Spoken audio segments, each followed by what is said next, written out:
going on, everybody? This is All Things Private Eye, and we got a very, very, very special guest in the building, Wayan Palmieri. Now, listen, I'm a fan of editing, so I'm really excited. You actually edited the film, which I don't think the audience ever gets to really speak to that part of the film.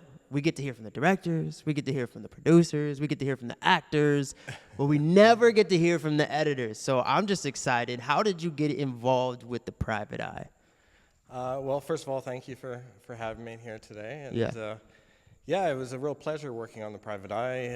I originally had gotten involved in the project through a good friend of mine had introduced me to Jack Cook, the director, and I was involved in a previous project with Jack called the Elevator, and had a similar cast. It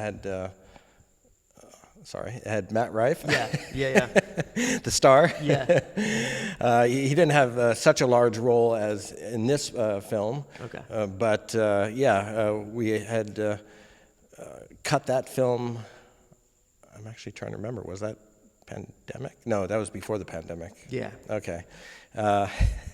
Sorry, just remembering. No, I get it. You work on, a lot of projects, and the timelines start to get wobbly. Everything and gets a little 2020 blurry. was a weird year. That felt like 5 years in one. So, well, the Private Eye was actually filmed right during the pandemic time in 2020. So, yeah. Well, with editing, how did you get involved in that, and how did you know that was your creative space? And I know you direct as well, but with the editing process, it's interesting because I find that most creatives, they go, oh, I want to write films, or I want to direct films, or I want to act in them. But there's very few people who will be like, I want to edit it, which I think is arguably the most important role in making the film. So how did you get involved with editing, and what led you down that path? I grew up in Indonesia, and at a very young age, I watched a lot of movies. And I always really enjoyed movies and entertainment. It was like, one of my main, things I would enjoy doing on my off time with my mother and with friends and family and stuff like that. And when I first came to California, when I was about 21 years old, I came to California, and my father, said I was living in Brazil at the time with him. Yeah. And he said, okay, now you need to get an education. So sent me to California, and I was actually DJing at the time. And so I decided I wanted to go to school for audio engineering to be able to work in the music studios. And I ended up doing a course for audio engineering, like hands-on course, and they also had a video engineering course, and this was in North Hollywood at the time. And so I ended up doing the video engineering course, and after I graduated from both the audio engineering and video engineering courses, I was actually getting more side work as a video engineer, as a video editor, doing little side projects, while I was trying to make music and do things like that in the audio world. Yeah. And at one point, I started editing more than making music. Yeah.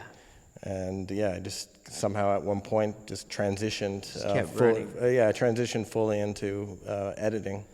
How often do you see the crossover from working in a DAW for music, and then your DAW in editing?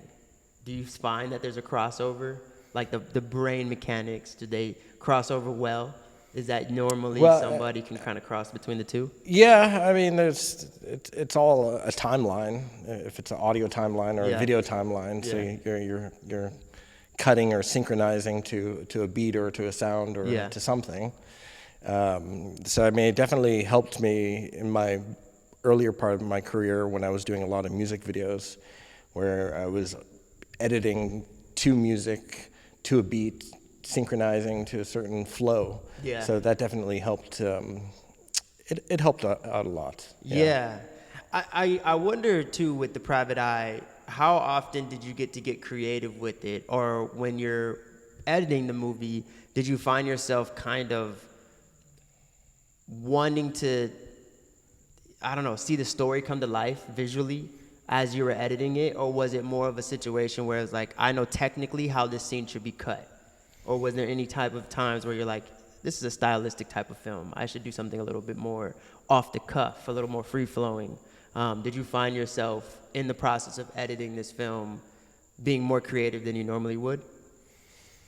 I mean, it's hard to say, like, in that aspect, but I mean, as we were, building each scene, each scene would come together, and working with Jack, he gave me a lot of flexibility as far as the edit and the scenes and how creative I wanted to be. And, I would cut a scene, and he'd give me feedback on the scene, what he liked, what he didn't like. We'd sit down and go through it and make changes, make tweaks. So, I mean, it was definitely a great collaborative process with Jack. Yeah, I was going through your bio earlier, and I saw that you actually found yourself in the video editing field, working with labels like Atlantic and doing a lot of music videos. When you found yourself there, was there any part of you that was like, this is a full circle moment? Or did you see yourself kind of always going that route? I've always enjoyed cutting music videos. Yeah. It's just something, I love music, and music videos was like the next best thing to making music, was like cutting videos for music. But I really started to enjoy more, not only just videos with visuals and beats and stuff, but I enjoyed videos with a story. Yeah. So I wanted to, more and more, I wanted to cut things that had stories, that had some depth to it, other than just being, a quick little visual escape or something like that. So, I mean, it was, sorry. No, you're good. Was there any scenes of The Private Eye that you enjoyed or loved the way that they turned out from the editing perspective that stick out to you? I have to think about that.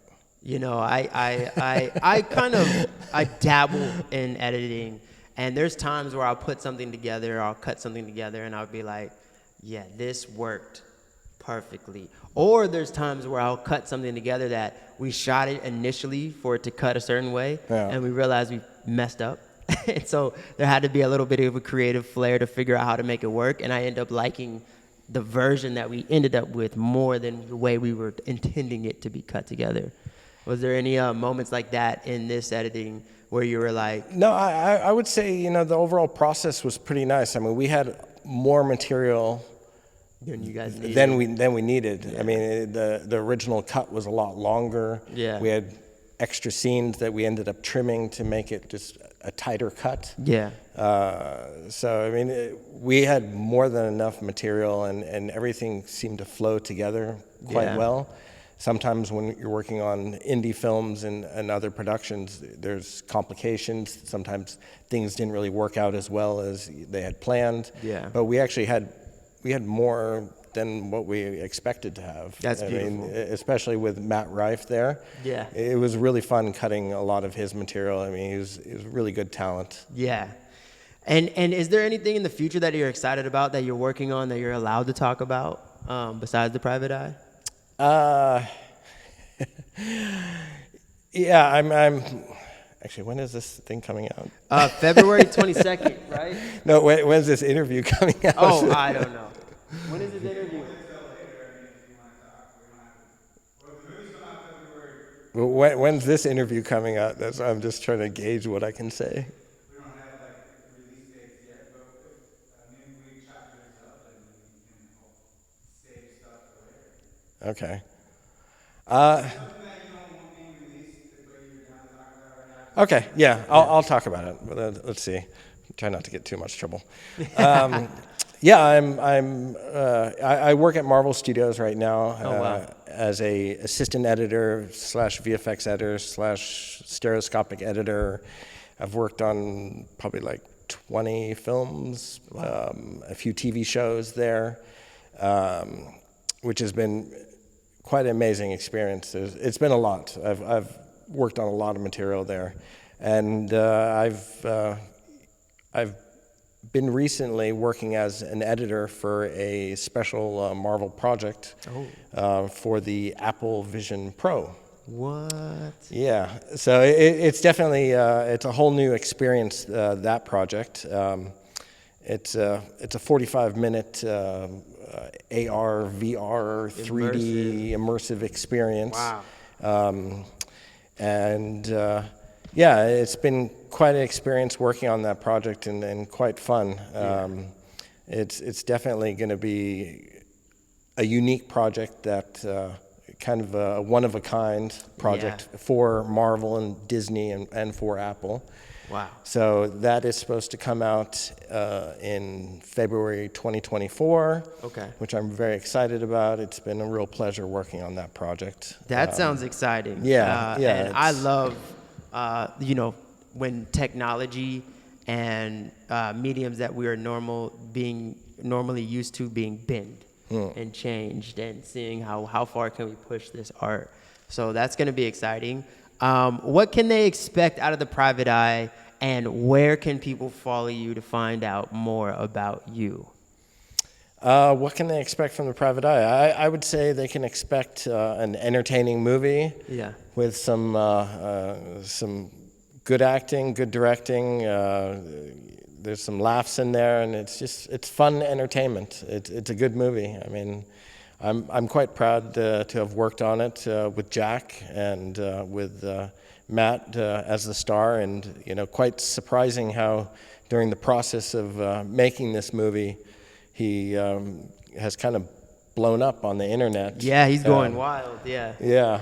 I mean, I would be kind of watching a lot of his stand-up comedy on TikTok and other little venues online, and just seeing how all of a sudden he started having a following of like millions of people. Yeah. And in the beginning, when I was mentioning to people about this project and the actor, some of them didn't know about him, but like pretty much everyone does know about him now. Yeah. So it's quite exciting to be in a project with a cast that is kind of blowing up. Yeah, it's a beautiful thing. It's synergy, right? And it's exciting. I'm excited for the world to see Private Eye. I'm excited for the world to see more of your work. Just from my brief understanding of getting to know you, you have a really interesting perspective, living in Bali and in some parts of Asia, and, even coming down here to the United States. And I always love running into creatives who have been around the world, just because I feel like it ends up in their art. And I think it does in yours, and I'm excited for the world to finally see it. So thank you for talking to me, and we're just hyped. Go see the Private Eye. Go see the Private Eye. Thank you, man. Thank you.